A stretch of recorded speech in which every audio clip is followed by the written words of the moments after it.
El 24 de agosto de 2013, a las 10:30 de la mañana, las cámaras de vigilancia captaron cómo un Subaru Outback gris entraba en el aparcamiento del Taggart Lake Trailhead del Parque Nacional de Grand Teton.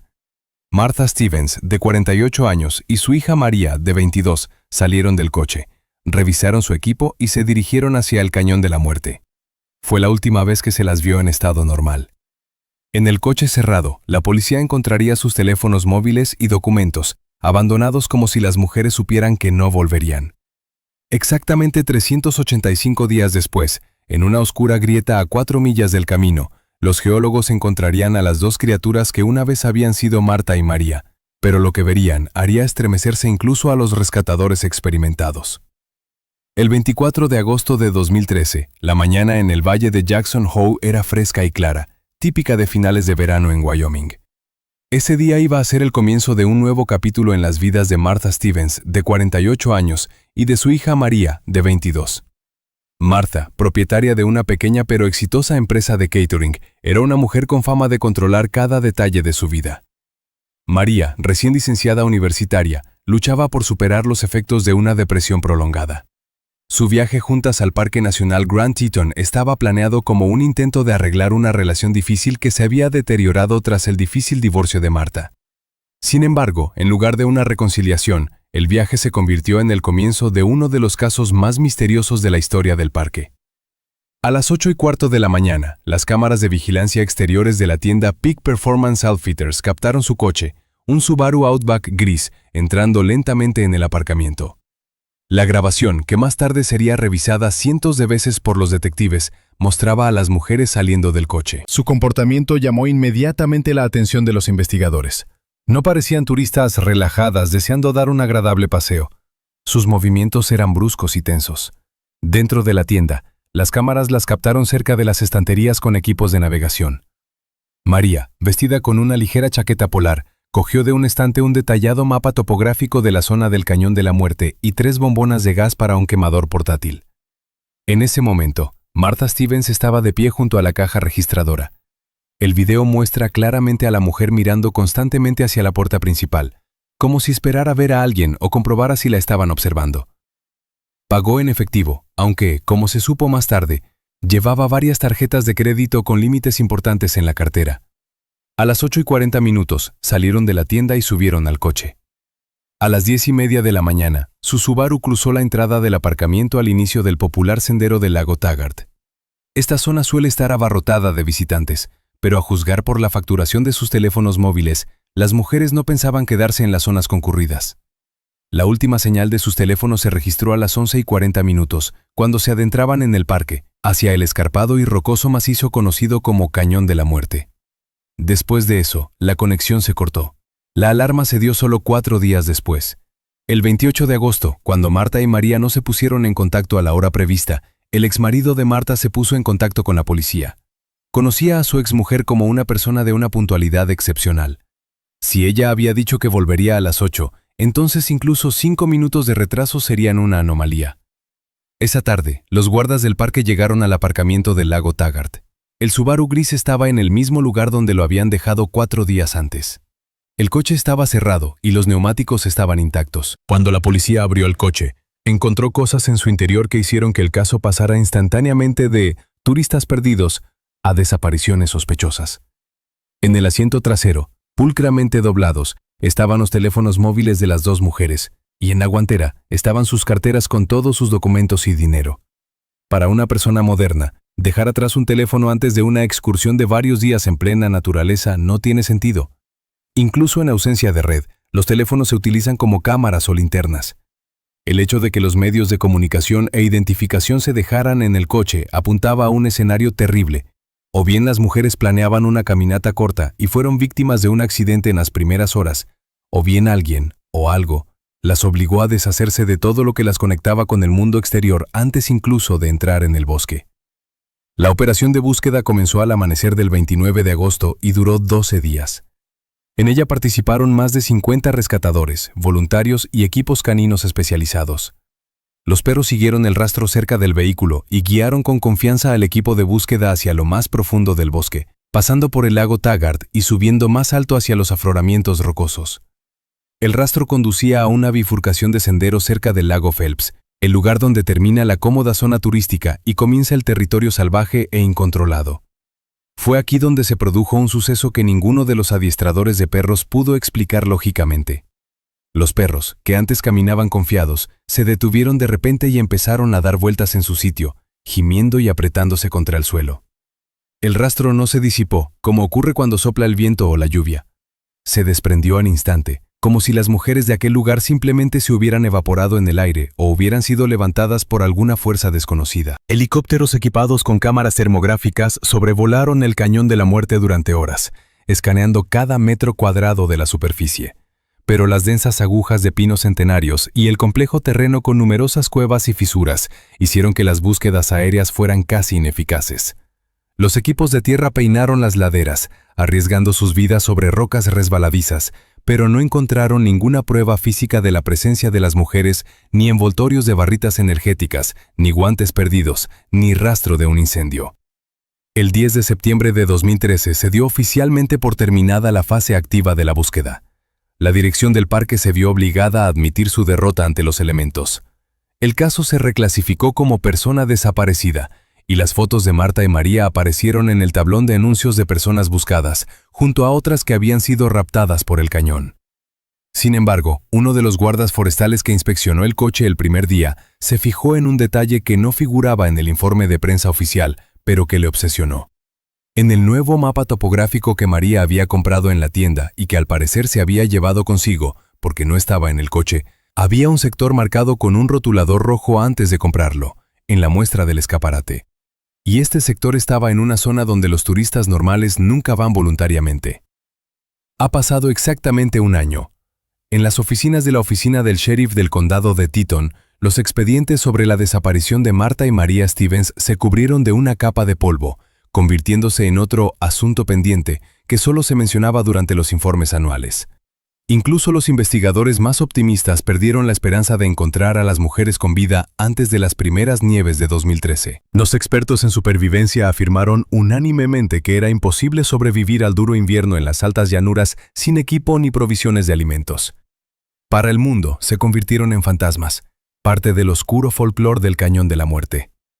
Sin embargo, el cañón que se los había llevado con tanta facilidad decidió devolverle su presa 385 días después, pero de una forma que conmocionó incluso a los que habían visto la muerte a la cara. El 14 de septiembre de 2014, un grupo de investigadores geológicos llegó a un sector remoto del parque conocido como la Plataforma del Cañón de la Muerte. Se trata de una meseta rocosa de difícil acceso, situada a una altitud considerable, fuera de los caminos trillados. El objetivo de la expedición era vigilar la actividad sísmica tras una serie de microterremotos registrados por los sensores el mes pasado. A las 2:45 de la tarde, el geólogo jefe del equipo, el Dr. Alan Grant, se desvió de la ruta principal para comprobar las lecturas de un dispositivo instalado al pie de una enorme pared rocosa. El terreno allí era un caótico revoltijo de cantos rodados gigantes que formaban un laberinto natural. Mientras se abría paso entre los escombros, Grant advirtió un extraño movimiento a la sombra de una estrecha grieta vertical oculta tras un viejo cedro torcido por el viento. Al principio pensó que se trataba de un animal grande, un puma o un oso que había hecho una guarida para pasar el invierno. El geólogo hizo un gesto a sus colegas para que se detuvieran y guardaran silencio. Sin embargo, los sonidos que provenían de la oscuridad no se parecían a los de ningún animal conocido por la ciencia. Era una mezcla espeluznante de siseos, gruñidos guturales y gemidos apagados y rítmicos. Una vez superado el miedo, los investigadores se acercaron a la entrada de la fisura, iluminando el camino con potentes linternas. Un haz de luz arrancó de la oscuridad una imagen que ninguno de los presentes podrá olvidar el resto de su vida. En las profundidades del estrecho nicho, sobre un montón de trapos sucios y musgo seco, dos figuras humanas estaban agazapadas. Eran Marta y María, pero era casi imposible reconocerlas como las mujeres sonrientes de la orientación de hacía un año. Su estado era horrible. Sus ropas se habían convertido en harapos que apenas cubrían sus cuerpos demacrados. La piel de las mujeres se había vuelto de un tono gris antinatural, terroso, típico de las personas que no habían visto la luz del sol durante meses. Tenían el pelo pegado en gruesas y duras marañas que parecían de fieltro, y las uñas rotas y negras por la suciedad. Pero lo más aterrador eran sus ojos pupilas dilatadas que no respondían a la luz, llenos de terror animal y locura. Los geólogos se pusieron inmediatamente en contacto con el centro de control a través de un teléfono vía satélite. El anuncio del hallazgo de las mujeres desaparecidas tuvo el efecto de la explosión de una bomba. 40 minutos después, despegó un helicóptero de rescate con un equipo de paramédicos y guardabosques a bordo. La operación de evacuación, que debería haber sido un momento de triunfo y salvación, se convirtió en una escena de pesadilla y lucha. Cuando los rescatadores descendieron a la meseta e intentaron acercarse a la cueva, las mujeres reaccionaron con agresividad. No pidieron ayuda, no lloraron de alegría. Defendieron su oscuridad. María, que antes había sido una niña frágil, demostró la fuerza y la ferocidad de un animal salvaje. Cuando un paramédico intentó cogerla del brazo para tomarle el pulso, ella se abalanzó sobre él con un grito salvaje y le mordió el antebrazo, atravesando a mordiscos la gruesa tela de su uniforme hasta sangrar. 3 hombres adultos tuvieron que apartarla mientras ella le desgarraba, arañando y gritando. Martha Stevens se comportó de forma diferente, pero no menos aterradora. Se arrastró hasta el rincón más alejado y oscuro de la cueva. Se cubrió la cabeza con las manos, intentando ocultarse de los rayos de las linternas. Se balanceaba hacia adelante y hacia atrás rítmicamente, golpeando su espalda contra la piedra, y repetía la misma frase monótonamente, como un mecanismo roto. Uno de los guardabosques que intentó ponerse en contacto con ella reprodujo más tarde sus palabras textualmente en un informe. Ve pecados. La luz quema. No salgas. Ve pecados. La luz arde. Su voz era seca y chillona, carente de toda entonación humana. Los médicos tuvieron que utilizar fuertes sedantes para calmar a las mujeres y prepararlas para el transporte. Era la única forma de llevarlas a la superficie sin arriesgarse a que sufrieran lesiones. Cuando subieron las camillas con los cuerpos inconscientes a bordo del helicóptero, el sol ya se inclinaba hacia el ocaso, inundando el cañón de luz roja. Incluso en un estado de sueño inducido médicamente, los cuerpos de las mujeres se estremecían al contacto con los rayos del sol, como si la luz les causara dolor físico. El piloto del helicóptero, que había visto muchas tragedias en las montañas, admitió más tarde a sus colegas que nunca había sentido tanto frío como durante este vuelo. No fue un regreso alegre. Parecía como si los rescatadores hubieran sacado a los prisioneros a la fuerza de un lugar que se había convertido en la única realidad clara para ellos. Ya en vuelo, cuando la adrenalina había disminuido un poco, uno de los paramédicos comenzó a examinar a los pacientes para una evaluación inicial de sus heridas. Mientras cortaba los restos de la manga del brazo de Martha para insertar un gotero, se quedó helado. Bajo la capa de suciedad de la muñeca de la mujer, pudo ver una cicatriz clara y profunda que rodeaba su brazo en forma de anillo. La cicatriz era antigua, con un tejido áspero. No podía haber sido causada por una cuerda o un corte accidental con una roca. Era una marca de metal que había estado incrustada en la piel durante meses. El paramédico desvió la mirada hacia la segunda mujer, y luego miró lentamente al guardabosque sentado frente a él. En el rugido de las hélices, las palabras sobraban. Ambos se dieron cuenta de que la historia de los turistas perdidos se había desmoronado antes de que el helicóptero tocara tierra. Amigos, antes de seguir sumergiéndonos en esta oscura historia, quiero pedirles una cosa importante. Ahora mismo, hagan clic en el botón de suscripción, denle a me gusta a este video y dejen cualquier comentario, aunque solo sea una carita sonriente o una sola palabra. Los algoritmos de YouTube funcionan de tal forma que su actividad ayuda a promocionar este contenido, y gracias a usted, muchas más personas podrán ver y escuchar esta historia. Su apoyo es el combustible de mis investigaciones. Gracias, y ahora volvamos a los sucesos de Jackson. El 14 de septiembre de 2014, a las 25 en punto, una ambulancia se detuvo a las puertas del Centro Médico St. John de Jackson, con las sirenas a todo volumen. El perímetro del hospital ya estaba rodeado por agentes de policía, y la entrada a la unidad de cuidados intensivos estaba custodiada por 2 alguaciles armados. Martha y María Stevens, a las que se había dado por muertas hasta unas horas antes, fueron llevadas al interior en camillas y colocadas en un box aislado, la habitación 402. Un examen inicial realizado por la traumatóloga de guardia, Susan Miller, reveló el estado catastrófico de las mujeres. El historial médico de Martha Stevens mostraba una pérdida del 45% de su peso corporal y solo pesaba 38 kilogramos. El tejido muscular estaba tan atrofiado que las mujeres eran prácticamente incapaces de moverse por sí mismas. La piel de las pacientes tenía un color gris terroso, característico de la deficiencia crítica de vitamina D y de la exposición prolongada a la oscuridad total. A ambas se les diagnosticó un escorbuto grave que les hizo sangrar las encías y perder varios dientes. Pero no fueron los efectos de la inanición lo que más horror causó al personal médico, sino las marcas que encontraron bajo la capa de suciedad en las extremidades de las mujeres. En los tobillos y las muñecas de Marta y María, los médicos registraron profundas y antiguas cicatrices en forma de anillo. El tejido en estos lugares estaba deformado y cubierto de ásperas cicatrices queloides. La naturaleza de las lesiones indicaba claramente que las mujeres habían estado retenidas durante mucho tiempo, tal vez meses, con grilletes metálicos que habían cortado la carne hasta el hueso. Esto era una prueba directa de que su desaparición no había sido un accidente. Alguien las había convertido deliberadamente en prisioneras.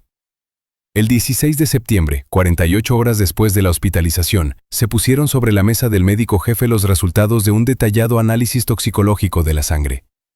Lo que vieron los médicos les hizo llamar inmediatamente a los detectives. La sangre de ambas mujeres contenía una concentración de potentes sustancias psicotrópicas, letal para una persona normal. El laboratorio identificó haloperidol y clorpromazina, neurolépticos de vieja generación utilizados en instituciones psiquiátricas cerradas para suprimir la agresividad y tratar formas graves de esquizofrenia. Además, el análisis mostró la presencia de escopolamina y de raros alcaloides vegetales que borran la memoria y suprimen la voluntad. Este descubrimiento cambió por completo el panorama. A las mujeres no solo se las mantenía en la cueva, sino que se las drogaba, convirtiéndolas en muñecas obedientes. El psiquiatra jefe del hospital, el Dr. James Nolan, que observó a las pacientes en el pabellón 402, describió su estado como «fole y adiós» o psicosis inducida. Marta y María crearon su propio mundo hermético de locura. Se comunicaban entre ellas en un extraño lenguaje consistente en rítmicos chasquidos de lengua, siseos y susurros apenas audibles. Las enfermeras de guardia en el pabellón dijeron que estos sonidos parecían la comunicación de los insectos, no de las personas. El comportamiento de las mujeres era imprevisible. La verdadera crisis se produjo la noche del 17 de septiembre, cuando una joven enfermera intentó apagar la luz del techo del pabellón para que las pacientes pudieran dormir. En cuanto la habitación quedó sumida en la oscuridad, Marta y María empezaron a gritar frenéticamente. Se arrastraron bajo las camas, cubriéndose la cabeza con las manos. El personal podía distinguir la misma frase en sus gritos, que repetían como un mantra: «La sombra vendrá a cobrar. No apagues el sol. La sombra viene». María, que había sido conocida por su mansedumbre e inteligencia antes de su secuestro, mostraba ahora una agresividad animal. Cuando un médico intentó acercarse a Marta para administrarle una inyección sedante, María se abalanzó sobre él a la velocidad del rayo. No utilizó las manos como un ser humano, sino que intentó clavarle los dientes en la garganta, gruñendo como un animal salvaje que protege a sus crías. Sus ojos estaban completamente en blanco, desprovistos de cualquier signo de reconocimiento o humanidad. Hicieron falta 3 guardias y una dosis doble de sedantes para calmarla. Tras leer el informe toxicológico, la detective Carter se dio cuenta de que no estaban buscando a un simple ermitaño ni a un maníaco sádico. Las drogas encontradas en la sangre de las víctimas no podían comprarse en una farmacia o en el mercado negro en tales cantidades sin un acceso especial. La combinación de drogas se eligió de forma profesional, con un claro conocimiento de su interacción e impacto en la psique. Esto significaba que la persona que mantenía a las mujeres en la cueva tenía un título médico y acceso a fármacos específicos. Los investigadores revisaron la lista de objetos encontrados en la cueva y se dieron cuenta de que habían pasado por alto algo importante. Lo que parecía un montón de basura en la esquina de un saco de piedra podía ser una pista sobre la identidad del verdugo. Carter ordenó a un equipo de forenses que regresara inmediatamente al Cañón de la Muerte. El 18 de septiembre de 2014, a las 7:30 de la mañana, el silencio del Cañón de la Muerte volvió a romperse por el sonido de unos tornillos.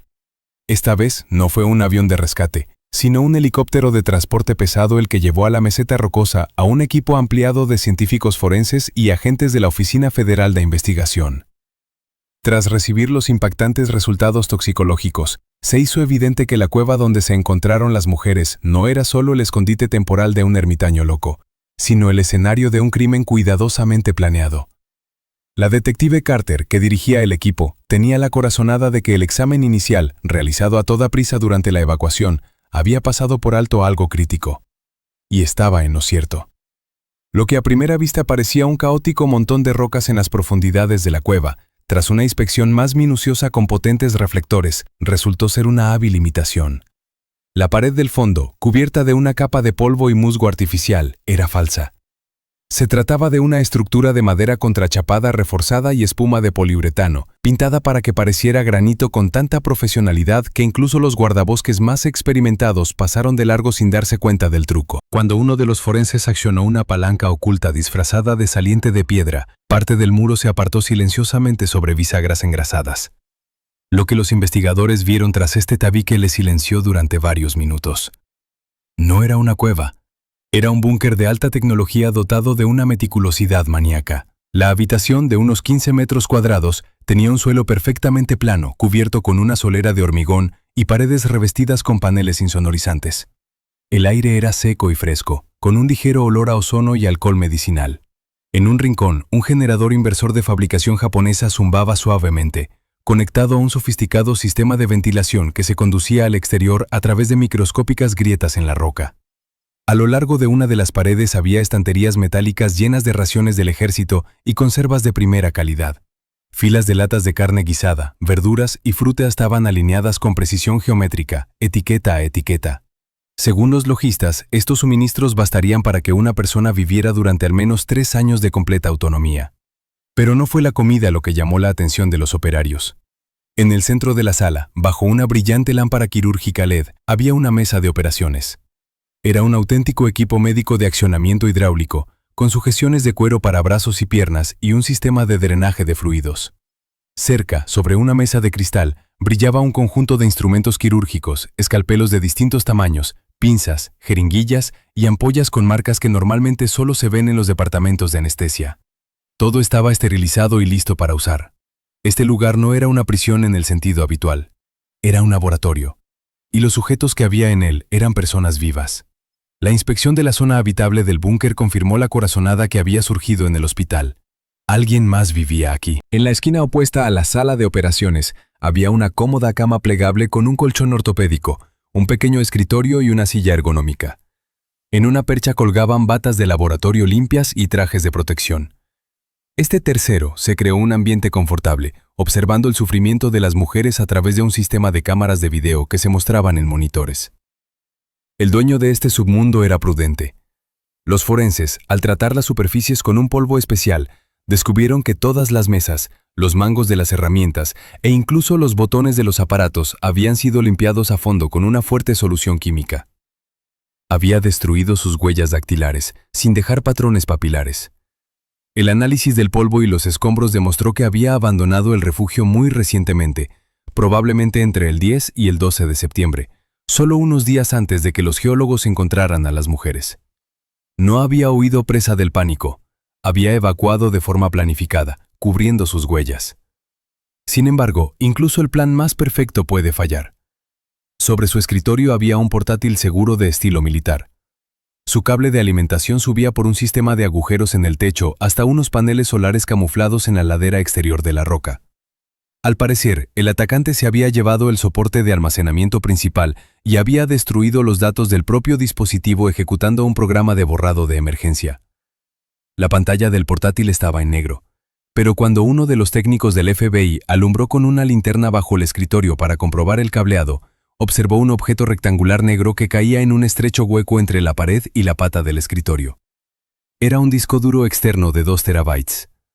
Al parecer, en el ajetreo de hacer las maletas, cuando el tercero estaba empaquetando, el disco se había deslizado accidentalmente fuera de la mesa y él no se había dado cuenta en la oscuridad. Fue un error fatal que le costó el anonimato. El disco se conectó inmediatamente al equipo forense a través de un bloqueador de registros. Lo que los expertos vieron en el sistema de archivos les heló la sangre. El disco contenía un archivo detallado y meticuloso. Miles de documentos de texto, tablas, gráficos y archivos de video estaban ordenados en carpetas con fechas. La carpeta raíz tenía un título que explicaba la esencia de todo el horror: el proyecto de purificación. No se trataba de violencia caótica, era un experimento científico. Los investigadores abrieron el primer archivo de video, fechado en agosto de 2013. La cámara, instalada bajo el techo de la parte sucia de la cueva, grababa cada movimiento de Marta y María. Pero lo más interesante era el archivo titulado Registro de Observación. Día 380. Era el último registro antes de la evacuación. En ella, la cámara no captó a las mujeres, sino al propio tercero. Un hombre con bata blanca y mascarilla médica estaba sentado ante una mesa, mirando directamente al objetivo. Hablaba de la finalización de la primera fase del experimento y de la necesidad de deshacerse del biomaterial. Sin embargo, en la marca de 5 minutos de la grabación, hizo un movimiento para ajustar la cámara, y por un momento, el guante se deslizó de su muñeca, revelando un tatuaje específico. En la base de datos del FBI, este símbolo tenía un vínculo claro con una persona concreta, cuyo nombre parecía haber sido eliminado de las listas de los vivos hacía mucho tiempo. El 20 de septiembre de 2014, en el estéril silencio del Laboratorio de Cibernética de la Oficina Federal de Investigación en Washington, D.C., empezaron a aparecer en las pantallas de los monitores fragmentos de archivos de video recuperados de un disco duro dañado. Los expertos pudieron reconstruir más del 70% de la información que el atacante había intentado destruir antes de huir. Lo que vieron los agentes y los perfiladores superó sus peores expectativas. No se trataba solo de imágenes de tortura, era una grabación de vídeo detallada y metódica del proceso de destrucción de una personalidad humana, que el autor denominó cínicamente terapia. En los vídeos aparecía un hombre alto vestido con una bata médica impecablemente limpia, y una mascarilla quirúrgica que ocultaba por completo la parte inferior de su rostro. Su voz, que sonaba fuera de la pantalla o cuando se dirigía a la cámara, era tranquila, profunda y carente de toda emoción. Nunca levantaba la voz, ni siquiera cuando sus víctimas gritaban de dolor. Se hacía llamar el pastor, y a sus súbditos solo por nombres en clave. Martha Stevens recibía el identificador Alfa, y su hija María era Beta. La esencia de la llamada terapia, demostrada en los archivos, era el borrado completo de la memoria y las habilidades sociales de las mujeres. Una de las grabaciones, fechada en noviembre de 2013, muestra a un hombre colocando electrodos en las sienes de Martha. Explica a la cámara que está utilizando descargas eléctricas controladas en combinación con inyecciones de escopolamina para destruir las conexiones neuronales responsables de la memoria a largo plazo. La sociedad es una enfermedad, comenta mientras ajusta el aparato. Los recuerdos son un tumor. Para curar al paciente debemos devolverlo a su estado de fábrica, a la pureza del animal. Los analistas del Departamento de Análisis del Comportamiento que estudiaron las grabaciones se fijaron en el vocabulario específico del pastor. Utilizaba términos médicos muy especializados como poda sináptica, regresión cognitiva y disociación inducida. Sus movimientos mientras administraba inyecciones o suturaba eran precisos y profesionales. No era la mano de un aficionado, sino la de un cirujano o psiquiatra con muchos años de experiencia. El análisis de los patrones del habla y del rango de la voz permitió acotar la búsqueda a varias docenas de especialistas que habían desaparecido o dejado de ejercer en los últimos 5 años. El 21 de septiembre de 2014, el sistema de reconocimiento de voz y datos biométricos arrojó una coincidencia del 100%. El hombre de la máscara era un médico de 55 años llamado Simon Cross. Este nombre era muy conocido en los círculos médicos, pero de procedencia muy dudosa. En 2005, Cross era considerado una lumbrera de la psiquiatría, autor de métodos revolucionarios de tratamiento del trastorno de estrés postraumático en veteranos de combate. Sin embargo, en 2010, su carrera se vino abajo. La Junta Médica del Estado de Colorado revocó la licencia de Simon Cross tras un sonado escándalo. Resultó que durante los ensayos clínicos utilizó métodos prohibidos con los pacientes, privación sensorial, electroshock y drogas psicotrópicas experimentales sin su consentimiento. 3 de sus pacientes se suicidaron y otros 2 quedaron discapacitados con daños cerebrales irreversibles. Cross evitó la cárcel por falta de pruebas directas, pero cayó en desgracia de la profesión. El expediente del FBI pintó el retrato de un hombre que, habiéndolo perdido todo, se sumió finalmente en su propia locura. Cross estaba convencido de que la civilización moderna estaba condenada, y de que la única forma de salvar la psique humana del trauma era reiniciarla a un estado animal, en el que no existieran los conceptos del bien, el mal, el pasado o el futuro. En 2012, vendió su gran casa de Denver, vendió todos sus bienes, transfirió el dinero a cuentas en el extranjero y desapareció sin dejar rastro. Nadie supo dónde había estado durante los 2 últimos años hasta que su rostro apareció en las pantallas de un laboratorio del FBI. Ahora la investigación tenía un nombre. Simon Cross, un brillante psiquiatra convertido en monstruo, había creado su propio campo de pruebas en el Cañón de la Muerte para continuar con sus horribles investigaciones. Sin embargo, aún había una pregunta que atormentaba a la detective Carter. ¿Cómo elegía Cross exactamente a sus víctimas? ¿Por qué Martha y María? Las grabaciones del disco no contenían ni una sola palabra sobre cómo las mujeres entraron en la cueva. No había imágenes de la captura, ni escenas de violencia en el momento del secuestro. Las grabaciones de video comenzaban en el búnker, donde las mujeres se comportaban con sorprendente calma para ser prisioneras en los primeros días. Al darse cuenta de que la respuesta tenía que estar oculta en la escena del crimen, Carter ordenó un segundo registro, aún más exhaustivo de la cueva. Esta vez los investigadores no buscaban material ni huellas, sino escondites personales. Desmontaron todas las piedras de la parte de la cueva donde estaban retenidas las mujeres, y sus esfuerzos dieron resultado. En el rincón más alejado, bajo una enorme roca plana que Marta había utilizado como asiento, uno de los técnicos divisó el borde de una bolsa de plástico. Al sacarla, los investigadores vieron un grueso cuaderno encuadernado en cuero y envuelto herméticamente en varias capas de plástico para protegerlo de la humedad. Era un diario de papel. La letra de la cubierta pertenecía a Martha Stevens. La detective Carter abrió cautelosamente la primera página, esperando leer una crónica de la supervivencia de la víctima. Pero la primera frase, escrita con la mano segura de Marta, le hizo detenerse y volver a leerla. La fecha de la entrada no era agosto, sino julio, un mes antes de la desaparición oficial. El texto que empezó a aparecer ante los ojos del detective rompió toda la lógica de la investigación. La lista de buscados federales de Simon Cross fue solo el principio de una reacción en cadena que destruyó todas las versiones anteriores de la investigación. Mientras los equipos especiales del FBI bloqueaban aeropuertos y rastreaban los movimientos del ex psiquiatra, en una silenciosa sala de pruebas, el detective Carter experimentaba el peor shock de su carrera. Ante él yacía el diario de Martha Stevens, encontrado en la cueva. Lo que la policía tomó inicialmente por una crónica de la supervivencia de la desafortunada víctima, era en realidad un relato detallado del crimen. Pero lo más aterrador era quién inició este horror. Las primeras anotaciones en el cuaderno no se hicieron en la oscuridad de la cueva, sino en el cómodo estudio de la casa de los Stevens en los suburbios, un mes y medio antes del viaje a Wyoming. La letra de Marta era uniforme, el trazo de su pluma fuerte y seguro. Página tras página, al detective se le presentaba la historia no de una madre cariñosa, sino de una mujer obsesionada con el control total, que estaba perdiendo el poder sobre su hijo y estaba dispuesta a hacer cualquier cosa para recuperarlo.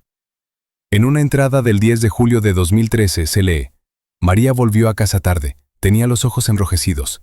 Olía a tabaco barato y a ese tipo horrible, Michael. Él la está arrastrando hacia abajo. Ella cree que es amor, pero es una adicción. Veo su alma pudriéndose. No voy a dejar que eso ocurra. Prefiero encerrarla en el sótano que dejarla ir por el mundo. La investigación reveló que la adicción sobre la que escribió Marta era el consumo de drogas blandas y una relación con un músico que desagradaba mucho a su madre. Pero para Marta, esto equivalía a una sentencia de muerte. Las páginas siguientes describen la búsqueda de una solución radical. Marta no buscó centros de rehabilitación ni psicólogos. Consideraba la medicina convencional demasiado blanda. Necesitaba a alguien que pudiera romper a María, que la limpiara de su rebeldía. Los registros del 20 de julio mencionan un foro cerrado en la Darknet llamado Nuevo Amanecer, donde los usuarios discutían métodos de corrección severa del comportamiento. Fue allí donde Marta inició por primera vez una correspondencia con un usuario bajo el apodo de Shepard. Esta correspondencia, cuidadosamente transcrita por Marta en su diario, se convirtió en una prueba directa de la conspiración. Shepard, alias Simon Cross, ofrecía un método único de terapia de aislamiento. Garantizaba un reinicio completo de la personalidad a través del estrés, la austeridad y la medicación. El precio eran $200,000 en efectivo y el anonimato total. Marta aceptó sin dudarlo. Lo vio como un negocio estaba pagando a un profesional por un servicio que daría como resultado una hija nueva y obediente. La grabación del 23 de agosto de 2013, realizada el día antes de que partieran hacia el parque, puso por fin todo en su sitio. Nos vamos mañana. Le dije a María que íbamos a un exclusivo retiro espiritual con un famoso gurú que vive como ermitaño en las montañas. Se resistió, pero le prometí que si lograba pasar el mes, le daría dinero para estudiar en Europa. Aceptó. Ni siquiera sabe qué tipo de estudios hará. Es por su propio bien. Algún día me lo agradecerá. Estas líneas hicieron que la detective Carter volviera a analizar los acontecimientos del primer capítulo. La escena en el aparcamiento, los teléfonos abandonados, el extraño comportamiento en la tienda. Todo ello adquirió un significado siniestro. No hubo secuestro. Martha Stevens condujo voluntariamente a su propia hija a una trampa con sus propias manos. Dejar los teléfonos en el coche no fue una exigencia del secuestrador, sino una idea de la propia Martha, que quería despejar el espacio del ruido digital. Estaba convencida de que controlaba la situación. Pensó que había contratado a una maestra estricta, no a un verdugo. El acuerdo incluía un curso intensivo de terapia de 1 mes de duración en completo aislamiento. Martha estaba tan segura de tener razón que aceptó hacer el curso con su hija para dar ejemplo de humildad. Condujo a María por el sendero del Cañón de la Muerte, cogiéndola de la mano como había hecho en la infancia y tranquilizándola cuando se quejaba de fatiga. Llegaron al punto de encuentro acordado, donde les esperaba un hombre con mascarilla médica. María se asustó al verle, pero Martha insistió en que le siguieran. Martha describió los primeros días en la cueva como duros pero necesarios. Aceptó las condiciones ascéticas y los extraños procedimientos como parte de su práctica espiritual. Ella misma se puso las primeras inyecciones, creyendo que eran cócteles de vitaminas para limpiar el organismo. Observó cómo le administraban goteros a su hija y escribió en su diario: «Beta está durmiendo. El proceso de limpieza ha comenzado. El pastor sabe lo que hace». Pero el tono de las entradas empezó a cambiar drásticamente a finales de septiembre. El retiro llegaba a su fin, pero Shepard no iba a dejarlas marchar. Martha empezó a notar que las dosis de fármacos aumentaban y las conversaciones con el médico se convertían en interrogatorios con estímulos dolorosos. En la grabación del 5 de octubre de 2013, expresó por primera vez verdadero miedo. «Le dije que había pasado 1 mes. Le dije que queríamos irnos». Se rió. Me dijo que el contrato no tiene fecha de vencimiento hasta que se logre el resultado. Y el resultado lo determina él. Me quitó el reloj. Nos encerró en el sector interior. Intenté golpearle, pero él me puso esto. A partir de ahí, la letra se hizo cada vez más ilegible. Martha describió el momento en que se dio cuenta de una terrible verdad. Ella no era una clienta, era una mercancía. Ella había financiado la creación de su propia prisión. El hombre que contrató para reformar a su hija resultó ser un monstruo para el que ambas eran solo material biológico. El dinero que pagó sirvió para comprar las mismas drogas que ahora estaban destruyendo la mente de su hija. Y lo peor es que María lo vio todo. Vio cómo la madre le entregaba el sobre con el dinero, cómo la madre asentía con la cabeza a la sugerencia de endurecer el régimen. Las últimas páginas legibles del diario eran la confesión de una mujer que se daba cuenta de que no había pecado peor que el que ella había cometido. Había traicionado a su persona más cercana. «María me mira a través de los barrotes», escribió Martha. «No hay reconocimiento en sus ojos, solo miedo y odio. Ella lo sabe. Sabe que yo lo hice. Quería salvarla del mundo y al final la enterré viva conmigo». Este descubrimiento convirtió el caso de una investigación de doble secuestro en una tragedia shakespeariana. La policía se dio cuenta de que ahora tendrían que buscar no solo a un maníaco, sino al ejecutor de una orden que se había salido de control. Pero resultó que Cross no solo había violado los términos del contrato, tenía planes completamente distintos para Martha y María, que Martha no habría podido adivinar ni en sus peores pesadillas cuando firmó aquel fatídico contrato en la oscuridad de la cueva. El análisis de los archivos de video recuperados permitió a los investigadores recrear la cronología de la caída al abismo, que comenzó el 24 de septiembre de 2013. Fue este día el que se convirtió en el punto de inflexión, cuando terminó el terrible cuento de hadas de la purificación espiritual y comenzó la brutal realidad de la supervivencia. La grabación de video número 742 recoge la última conversación de Martha Stevens con Simon Cross como cliente. La mujer, que aún conservaba restos de su personalidad mandona, exigió que se pusiera fin a las sesiones. Alegó que el acuerdo de 1 mes de duración había expirado y que el estado de María se estaba deteriorando con demasiada rapidez y de forma incontrolable. Martha gritó, amenazó a la policía y a amigos influyentes, intentó coger a su hija y marcharse. La reacción del Dr. Cross ante estas amenazas fue captada por la cámara con una claridad escalofriante. No discutió, no puso excusas ni levantó la voz. Se limitó a pulsar un botón del pequeño mando a distancia que siempre llevaba en el bolsillo de su abrigo. En el mismo segundo, María, que estaba sentada en una silla en un rincón de la habitación, arqueó la espalda por la potente descarga de corriente eléctrica que pasó a través del collar que Martha le había permitido llevar el primer día para controlar 2 impulsos. Mientras la madre corría aterrorizada hacia su hija, Cross le explicó con calma las nuevas reglas del juego. Dijo que el experimento de purificación no tiene un plazo establecido por el paciente. El proceso solo terminará cuando el sujeto alcance el vacío absoluto. Y a partir de entonces, Martha dejó de ser una observadora, se convirtió en parte de la ecuación. La siguiente secuencia muestra a Martha Stevens, una mujer acostumbrada a tener el control de todo en su vida, siendo encadenada delante de su propia hija. Cross, como titiritero experimentado, se dio cuenta rápidamente de que el dolor físico era menos eficaz con Martha que la tortura psicológica. Desarrolló un sádico sistema de interdependencia. Si Martha se negaba a tomar su medicación, María recibía una descarga eléctrica. Si María no realizaba una tarea monótona y sin sentido, como mover piedras de un montón a otro durante 10 horas seguidas, Martha era castigada. Se veían obligadas a verse sufrir mutuamente, privadas de la oportunidad de apartar la mirada o cerrar los oídos. El invierno de 2014 convirtió la cueva en una sucursal del infierno. La temperatura en la zona de espera sin calefacción descendió a niveles críticos. Las mujeres se acurrucaban para mantenerse calientes. Pero incluso en esos momentos, Cross continuaba con sus manipulaciones. A través de los altavoces, les puso grabaciones de sus propias voces. A María le puso viejas grabaciones de conversaciones de Martha, en las que llamaba a su hija perdedora y drogadicta. A Martha le puso los gritos de María durante los procedimientos. Fue una disección metódica y quirúrgicamente precisa de su apego y su humanidad. Los psiquiatras que analizaron estos materiales llegaron a la conclusión de que lo que más tarde se llamó locura era en realidad un mecanismo de defensa de la psique, la única forma de no morir de desamor.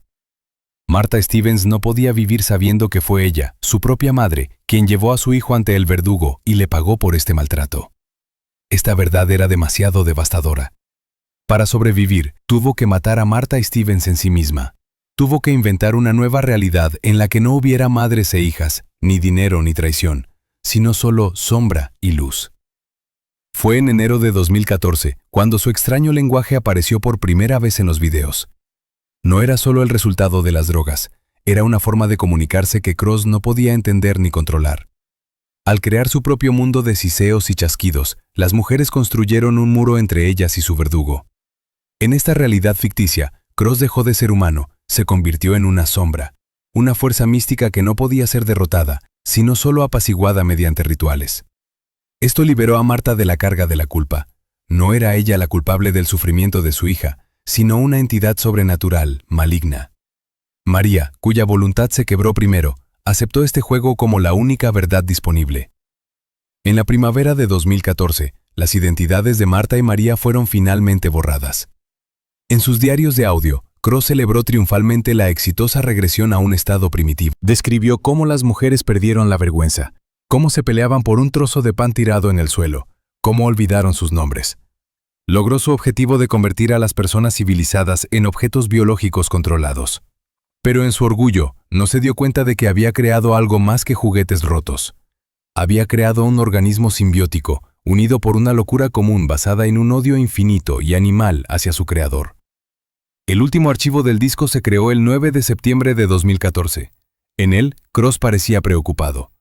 Estaba recogiendo su equipo, comprobando constantemente los monitores de vigilancia. Los geólogos que se acercaban a la cueva aún no sabían de su existencia, pero sus sensores sísmicos habían detectado la vibración de sus pisadas mucho antes de que llegaran a la entrada. Cross sabía que su tiempo en el Cañón de la Muerte había terminado. Pero el detalle más importante de esta última grabación no fue lo que hizo, sino lo que dijo. Mientras miraba a la cámara, pronunció una frase que hizo estremecerse a los agentes del FBI. Fase 1 completada. Los sujetos no son aptos para el transporte. Procedo al protocolo evacuación. Reúnanse conmigo en el punto 0. Mientras cubría el objetivo con la mano, la cámara enfocó un mapa que colgaba de la pared detrás de él. La chincheta roja no estaba clavada en un lugar cualquiera del mapa de Estados Unidos, sino en un punto concreto a cientos de kilómetros de distancia, en un lugar que Simon Cross consideraba su fortaleza inquebrantable. El 23 de septiembre de 2014, a las 5:40 de la mañana, el silencio de la carretera interestatal 89, semivacía en la frontera entre Wyoming e Idaho, se vio roto por el ulular de las sirenas. Decenas de coches patrulla y un furgón blindado de los SWAT rodeaban el anodino y desgastado edificio del motel Red Rock. El neón del letrero con la letra O zumbaba, arrojando destellos rojos sobre el asfalto húmedo. Hasta allí condujeron a los agentes del FBI los datos de facturación del teléfono de reserva utilizado por el Dr. Simon Cross. El comandante del equipo de asalto, que esperaba una feroz resistencia por parte del hombre que había convertido en un infierno la vida de 2 mujeres, dio la orden de disparar a matar a la menor amenaza. A las 6 en punto, la puerta de la habitación 8 fue derribada con un ariete. Las fuerzas especiales entraron a toda prisa, llenando el reducido espacio de gritos y linternas tácticas. Pero lo que vieron les hizo bajar las armas. Simon Cross no estaba escondido, intentando escapar por una ventana o empuñando un arma. Estaba sentado en una silla de polipiel barata en medio de la habitación con la pierna sobre la pierna. Una taza de café instantáneo humeaba en la mesa frente a él y un albornoz pulcramente doblado yacía a su lado. Cuando las bocas de las ametralladoras le apuntaron al pecho, ni siquiera se inmutó. Se llevó lentamente la taza a los labios, bebió un sorbo y miró a los agentes con una mirada que no era de enfado, sino más bien la condescendencia de un profesor hacia unos alumnos tontos. Sus palabras, captadas por las cámaras corporales de los policías, aparecerían más tarde en los titulares de todo el país. Les he curado. Ya no sienten el dolor del mundo moderno. Les he dado la libertad. El juicio, que comenzó 6 meses después, se convirtió en uno de los más sonados de la historia del Estado. Pero en el banquillo de los acusados, el público estaba más interesado en Martha Stevens que en Cross, cuya culpabilidad quedó demostrada más allá de toda duda.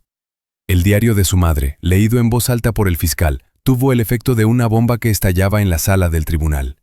La gente se negaba a creer que la mujer sentada frente a ellos con la mirada perdida pudiera haber planeado ese horror para su propia hija. Los abogados consiguieron demostrar que en el momento de su hallazgo en la cueva, Martha ya se encontraba en un estado de psicosis reactiva profunda y no podía ser considerada responsable de sus actos. Fue declarada demente y enviada para tratamiento obligatorio a un hospital psiquiátrico cerrado de alta seguridad. Sin embargo, el veredicto público fue mucho más severo que el legal. Martha Stevens será recordada para siempre como la encarnación de la traición materna.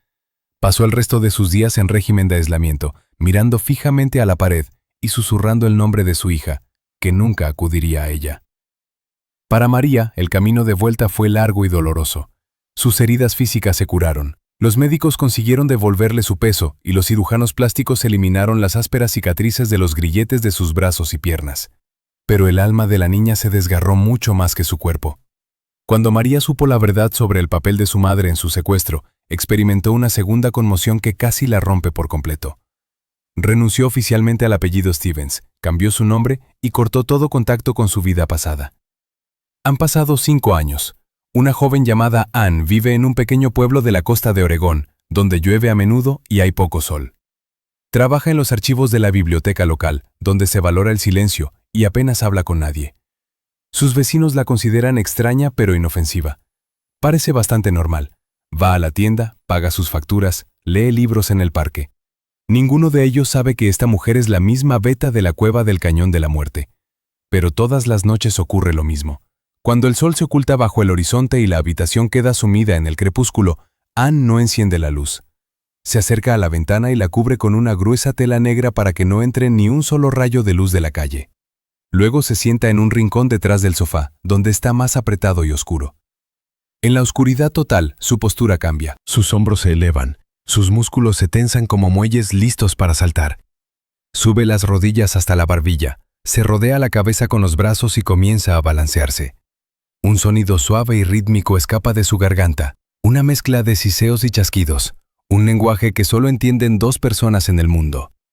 Tiene los ojos muy abiertos, las pupilas dilatadas hasta el límite, escudriñando en la oscuridad donde ve cosas que nadie más puede ver. El Dr. Cross se equivocó, no la curó, y Martha se equivocó al pensar que se habían salvado. El cañón de la muerte soltó el cuerpo de María, le permitió caminar, respirar y vivir entre la gente. Pero se quedó con su mente, atrapándola para siempre en una fría trampa de piedra sin salida.